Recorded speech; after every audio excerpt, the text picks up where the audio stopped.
কি হচ্ছে? এই বয়সে কি কুস্তি করে নাকি? না গো দিদা, আমরা নিঃশ্বাস প্রশ্বাস যাতে মাথায় যায় তার ব্যায়াম করছিলাম। তোর দাদুর মাথা তো হাঁটুতে, নাক দিয়ে নিঃশ্বাস নিলে তো হাঁটু পর্যন্ত পৌঁছয় কিনা জানা ছিল না।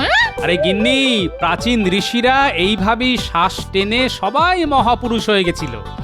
তুমিও তো মহাপুরুষ।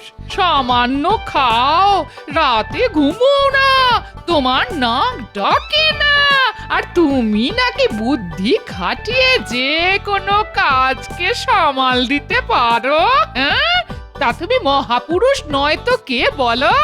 দাদুকে যা মাথা খাটাতে হয় না, তাতে একটু ব্যায়াম করলে বুদ্ধি একেবারে আরো খোলতাই হয়ে যাবে, দেখে নিও। যার নয়ে হয় না তার 90ও হয় না। হ্যাঁ, শোনো গিন্নি, তোমার মুখ ঝামটা খেতে খেতে আমার সংসারে বৈরাগ্য এসে গেছে। ভাবছি বনবাসেই চলে যাব। তাহলে আমরাও তোমার পেছনে পেছনে যাব, দেখি তুমি যাও কিভাবে। যেতে দে না, যেতে দে, দেখি কতদিন পারে।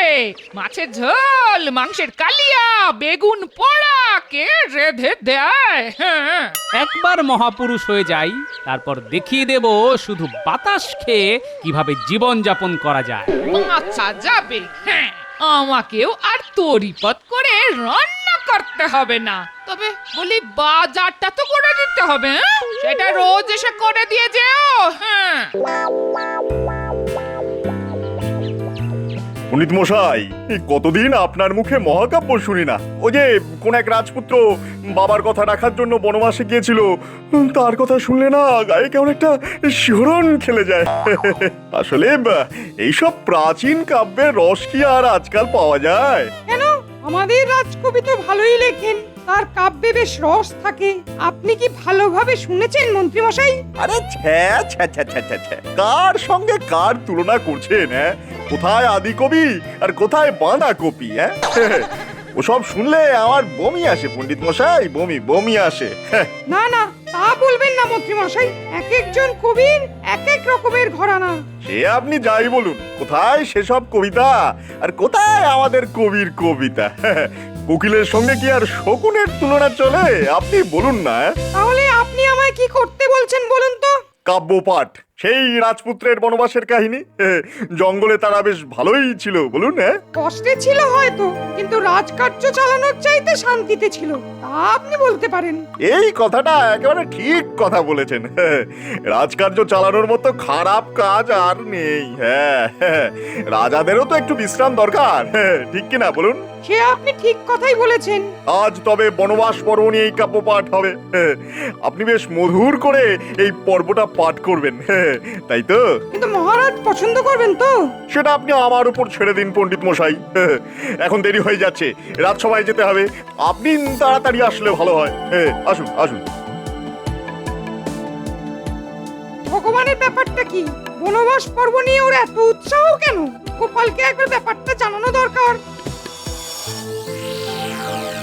আরে পুটি, বলে তোর দাদু হঠাৎ এই বনবাসের কথা বললো কেন বলতো? আরে না না, দাদুর মাথায় নানা ধরনের বিষয় ঘোরে। কাল রাতে বোধহয় কোনো স্বপ্ন দেখেছে, তাই বলেছে। তুমি এত চিন্তা করছো কেন? না রে, আজ সকালে যেভাবে বললো না, তাতে একটু ভয় হয়ে গেল রে। আমাদের ছেড়ে দাদু যাবে বনবাসে? তোমার হাতের রান্না বনবাসে পাবে কি করে? বলছিস যাবে না তো? দেখ, লোকটা নিজের হাতে কিছুই তো করতে পারে না, তাই ভাবছিলাম জঙ্গলে গেলে খাবে কি? ফলমূল খেয়ে তো আর জীবন ধারণ করা যায় না, লোকটা বাঁচবে কি করে বলতো? তোমার না সব ব্যাপারেই চিন্তা। দাদুকে নিয়ে এত চিন্তা করতে হবে না, আমি দাদুকে যেতে দেব না। ঠিক বলছিস তো। তোকে আজ সর ভাজা করে খাওয়াবো। সর ভাজা? আহা, কত দিন খাইনি।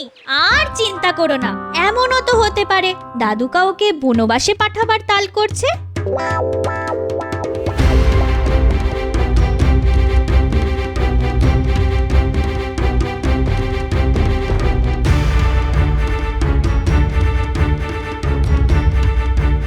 তোমাকে একটা কথা বলার ছিল গোপাল।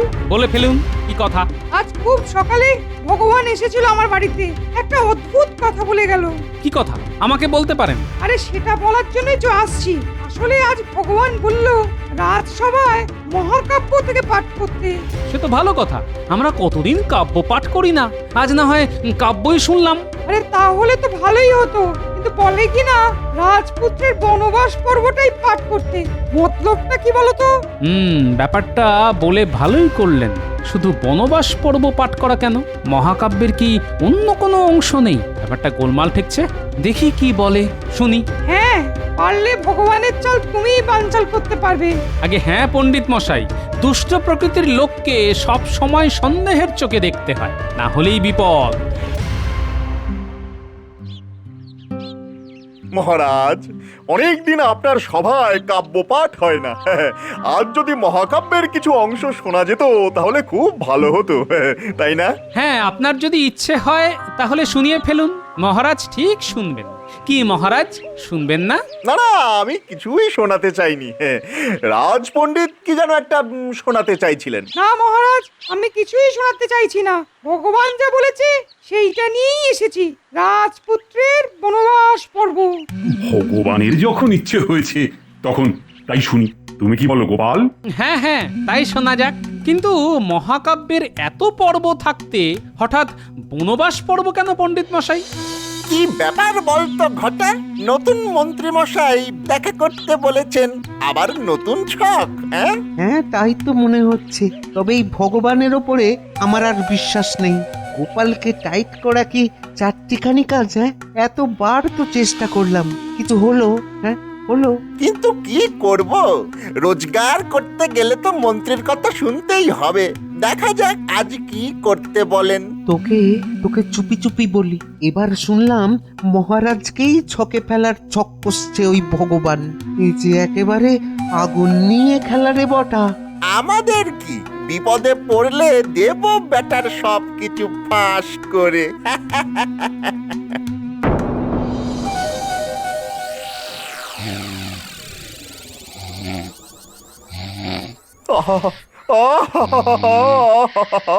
কি পাঠ করলেন পণ্ডিত মশাই! দেখুন দেখুন মহারাজা কেমন শুনছেন, দেখুন দেখুন। হ্যাঁ, পণ্ডিত খুব ভালো পড়েছেন, তবে একটু ঘুমিয়ে পড়েছিলাম। যাই হোক, পণ্ডিতকে একটা এই দামি আংটি উপহার দিলাম। বাহ, পণ্ডিতকে পড়তে বললাম আমি, আর পুরস্কার থেকে আমি বাদ। ব্যাটার থেকে এই আংটি আমি নিয়ে নেব। হ্যাঁ, নেবই নেব। মহারাজ, আমার মনে হয় প্রত্যেক রাজার একবার করে অন্তত বনবাসে যাওয়া দরকার। 14 বছর না হোক, 14 মাস তো বটেই। হ্যাঁ, তাহলে রাজ্য চালাবে কি? কেন, মন্ত্রীরা কি ঘুমোবে নাকি? তারা মাত্র 14 মাস রাজ্য চালাতে পারবে না? তাহলে আর মন্ত্রী হলো কেন? মন্ত্রী মশাই, আপনি ঠিক কি বলতে চাইছেন স্পষ্ট করে বলুন তো। গোপাল, তোমার কি বুদ্ধি কমে গেল? আমার স্বাস্থ্যের দিকে তাকিয়ে ভগবান চাইছে যে ওর হাতে রাজ্যপাট তুলে দিয়ে আমি একটু বনবাসে গিয়ে বিশ্রাম করে আছি। কি তাই তো ভগবান? আমারও কোনো আপত্তি নেই। মানে আমি বনবাসে যেতে প্রস্তুত, বিশেষ করে ভগবান যখন চাইছে। ঠিক বলেছেন মহারাজ, আপনি বিশ্রাম পেলে আমাদের কি আপত্তি? কিন্তু জঙ্গলের কি অবস্থা, তা আপনার পক্ষে কতটা নিরাপদ তা তো দেখে আসতে হবে। আপনাকে তো আর বিপদের মধ্যে ঠেলে দেওয়া যায় না। এই কথাটা তুমি ঠিক বলেছ গোপাল। ভগবান তোমাকে জঙ্গলে গিয়ে কয়েকদিন কাটিয়ে আসতে হবে, মানে দেখে আসতে হবে যে জঙ্গলের পরিস্থিতি কেমন। একদিন ঘুরে আসলে হবে না, আপনি যতদিন থাকবেন ততদিনই জঙ্গলে থাকতে হবে, 14 দিন ধরে। তা কে যাবে মহারাজ? আরেকবার সবার সামনে ঘোষণা করে দিন। কেন, ভগবানই যাবে? মানে প্রস্তাবটা তো ওই দিয়েছে, তাই না? কি ব্যাপার রে, আজ নাকি মন্ত্রী মশাই আমাদের একটা সুখবর দেবেন, কিন্তু পাত্তাই তো নেই রে। আরে ছাড় ছাড়, ওই মন্ত্রীর কথা ছাড়। গোপালকে চাপ দিতে গিয়ে নিজেই চাপে পড়ে গেছে কিনা কে জানে। আবার ফেঁসে গেলাম রে। রাজাকে বনবাসে পাঠাতে গিয়ে এখন নিজেই জঙ্গলে যাচ্ছি, হ্যাঁ? আজকেই ফিরবেন তো? আরে না রে বাবা না, 14 দিন কাটাতে হবে। যাক মাত্র 14 দিন, 14 বছর তো নয়। তাহলে আমাদের এখন বিশ্রাম, কি বলেন? বিশ্রাম কি রে, এখন আমি নেই, তোদেরই সব দেখে শুনে রাখতে হবে। বিশেষ করে গোপালটার উপরে নজর রাখবি, হ্যাঁ? মনে থাকবে তো? তার মনে থাকবে না? আপনার আদেশ বলে কথা। তাহলে আমি চললাম রে, বাড়িতে একবার খবর দিয়ে যেতে হবে। ও চিন্তা করবেন না মন্ত্রী মশাই, 14 দিন দেখতে দেখতেই কেটে যাবে।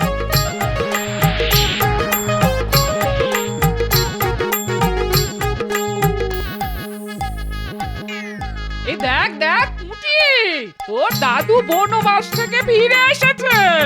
শাঁখ বাজারে, আরে শাঁখ বাজা, কপালে চন্দনের টিপ লাগিয়ে দে। তুমি ফিরে এসেছো দাদু? যাক, বনবাসে আর যেতে হলো না বলো। না, তা যেতে হলো না, তবে আরেকজনকে পাঠিয়ে দিলাম। শোন পুটি, তোর দাদুকে কায়দা করতে গেলে আগে নিজেকে ময়দা হতে হবে, যাতে ভালো করে পিটিয়ে মাখতে পারি। এই শুরু হলো বড় বড় বাক্যি। বনবাসে না গিয়েই যদি এত কথা, গেলে না জানি কি বলতো। আহ দিদা, দাদুকে গল্পটা বলতে দাও না। দাদু, তুমি কাকে জঙ্গলে পাঠালে? ওই ভগবান ম্যাটাকে? আবার কাকে? বেটা একেবারে বদমাশের ধাড়ি, বুঝলে? মহারাজকে জঙ্গলে পাঠাবার মতলব করছিল। দিয়েছি বেটাকে বনবাসে পাঠিয়ে, কিন্তু বিশ্বাস নেই ওকে। জঙ্গলে গেছে না অন্য কোথাও লুকিয়ে আছে, তার খবর নিতে হবে। শোন ন্যাপলা, তুই আর গুলটে লুকিয়ে ভগবানের বাড়ির দিকে নজর রাখিস তো। তুমি চিন্তা করো না, আমি আর ন্যাপলা পালা করে ভগবানের বাড়ির দিকে নজর রাখবো।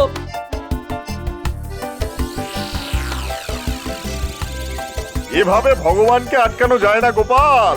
এক মাঘে কি শীত যায়? যায় না, যায় না, যায় না, যায় না। এই 14 দিন কোন ক্রমে কাটিয়ে ফিরে যায়, তারপরে তোমার একদিন কি আমার একদিন এমন ঠুসম মারব না আর উঠে দাঁড়াতে পারবে না।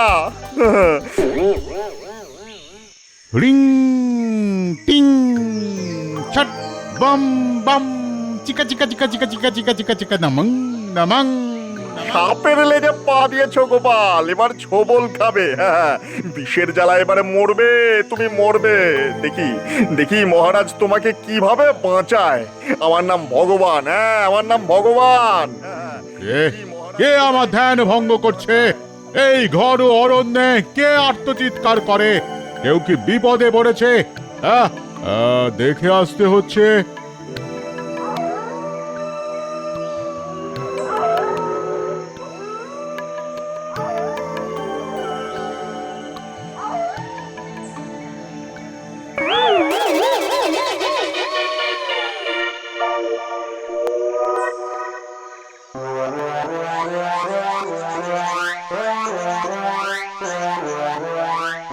কে তুমি? এই রাতের অন্ধকারে জঙ্গলে প্রবেশ করেছো? আমি এক হতভাগ্য মন্ত্রী, বাধ্য হয়ে এই অরণ্যে প্রবেশ করেছি। কেন কেন কেন হতভাগ্য কেন? তুমি কোন রাজার মন্ত্রী? এই রাজ্যের মহারাজের, কিন্তু আমায় রাজার কিছু সভাসদ ষড়যন্ত্র করে বনে নির্বাসনে পাঠিয়েছে। এখন আমি কি করি সাধু বাবা? তুমি আমার কাছে থাকবে, সব কথা খুলে বলবে। আমি তোমার কপালে রাজা হওয়ার চিহ্ন দেখতে পাচ্ছি। যে তোমাকে শাস্তি দিয়েছে তার অমঙ্গল করার পথ আমি আমি আমি দেখিয়ে দেব।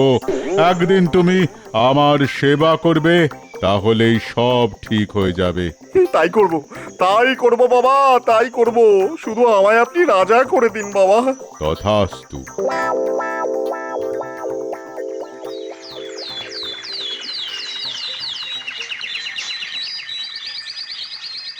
শোন, তোরা কিন্তু ভগবানের বাড়ির উপর নজর রাখিস। কোথাও পালিয়ে গেল কি না তা আমার জানা দরকার। তবে পালাবে আর কোথায়? যে মহারাজকে বনবাসে পাঠানোর তাল করে, তাকে কোনোভাবেই ছেড়ে দেওয়া যায় না।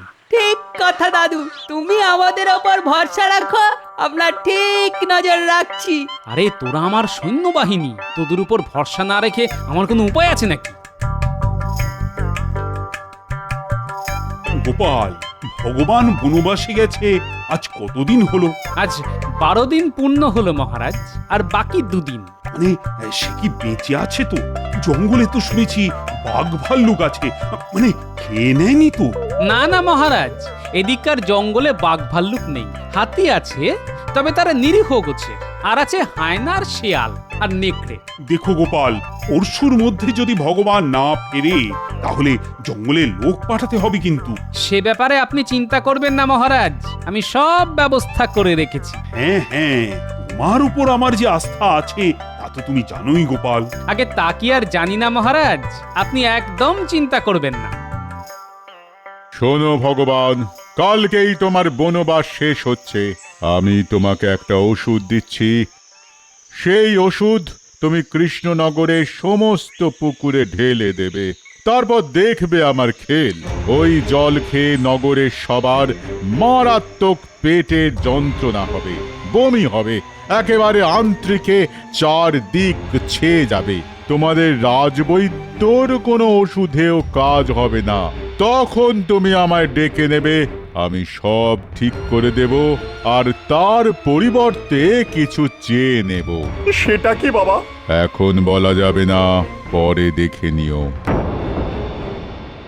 বটা, এই বটা, মন্ত্রী মশাই যে বেঁচে আছেন দেখে খুব ভালো লাগছে। তা এবার কি ছক করেছেন বলুন? শোন, এই ওষুধটা নগরের যত পুকুর আছে সবেতে মিশিয়ে দিতে হবে। তারপর ভগবানের খেলা দেখবি রে, খেলা খেলা। মানুষ মরবে নাকি? সে আমি পারবো না বাবু। আরে কিছুই হবে না, শুধু একটু অসুস্থ হয়ে পড়বে মাত্র। আমার কাছে ওষুধ আছে, তাতেই সবাই ভালো হয়ে যাবে। হ্যাঁ, তবে আর মেশাতে কি দোষ, ভালো হয়ে গেলেই হলো। গোপাল, কালকেই তো ভগবানের আসার কথা ছিল, কিন্তু এলো না তো। মহারাজের জয় হোক। যাক বাবা, তুমি ফিরে এসেছো। কোনো বিপদ তাহলে হয়নি তো তোমার? মহারাজের ইচ্ছে পূরণ হয়নি, আমি বেঁচে পড়তে আছি। তবে অরণ্য খুবই মনোরম, আপনি নিশ্চিন্তে ওই বনে গিয়ে থাকতে পারেন। হ্যাঁ, কোনো ভয় নেই মহারাজ, কোনো ভয় নেই। মহারাজ, সর্বনাশ হয়ে গেছে। নগরে মারাত্মক আন্তরিক শুরু হয়েছে। ভেদভূমি আর মল ত্যাগ করতে করতে মানুষ প্রায় মারা যাচ্ছে। মহারাজ, জঙ্গলে এক সাধু বাবার সঙ্গে আমার দেখা হয়। সে নানা ধরনের ওষুধ তৈরি করে। একেবারে ধন্বন্তরী মহারাজ, ধন্বন্তরী। হ্যাঁ, আমি নিজের চোখে দেখে এসেছি। তাহলে আর দেরি করছো কেন? তাকে নিয়ে এসো এখানে, প্রজাদের রক্ষা করুন তিনি। এই যাচ্ছি, আপনি চিন্তা করবেন না, সঙ্গে নিয়ে আসবো। হ্যাঁ,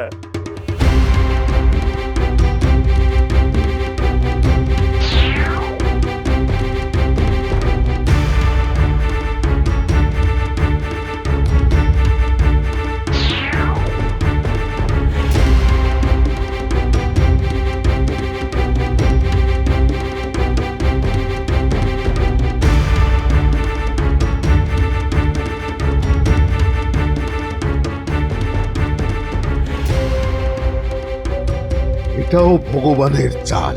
পুকুরে নিশ্চয়ই বিষ মিশিয়েছে, এমন বিষ যার কোনো ওষুধ আমারও জানা নেই। ঠিক বলেছেন আপনি, নইলে ভগবান ফিরতেই এই সব কাণ্ড শুরু হলো কিভাবে?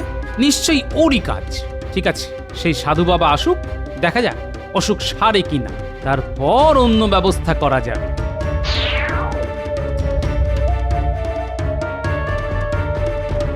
প্রণাম, প্রণাম নেবেন মহান সাধু বাবা। আমার রাজ্যের প্রজাদের বাঁচান আপনি। আপনি আপনি যা চাইবেন আপনাকে তাই দেওয়া হবে। সাধু বাবা যখন এসেই পড়েছেন, তখন আর চিন্তা করবেন না, সবাই সুস্থ হয়ে যাবে। হ্যাঁ,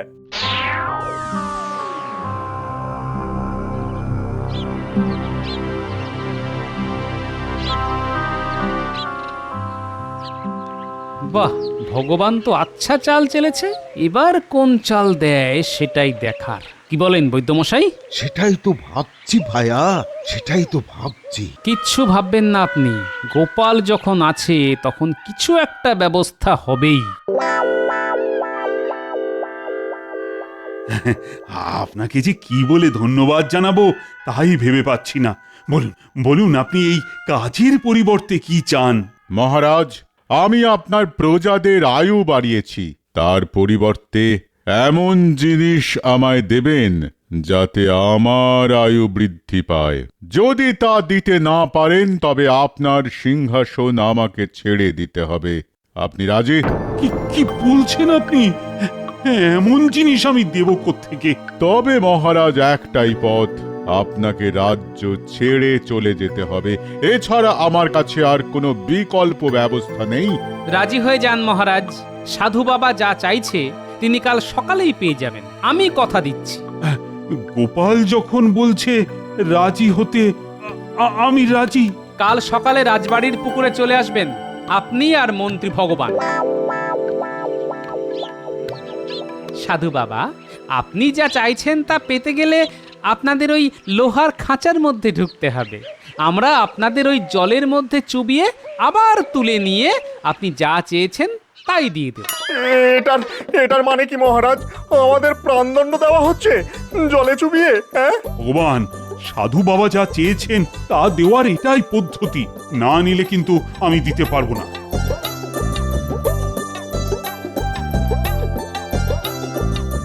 গোপাল, আমি কথা রাখতে অভ্যস্ত। তুমি খাঁচা জলে চোবাও, যা বলছি তাই করো। আমি কিন্তু অভিশাপ দেব মহারাজ, ফল কিন্তু মারাত্মক হবে আপনার পক্ষে। কেন? আপনি যা চেয়েছেন তা দেওয়ার তো এটাই পদ্ধতি। না চাইলে কিন্তু দেওয়ার কোনো দায় নেই আমার।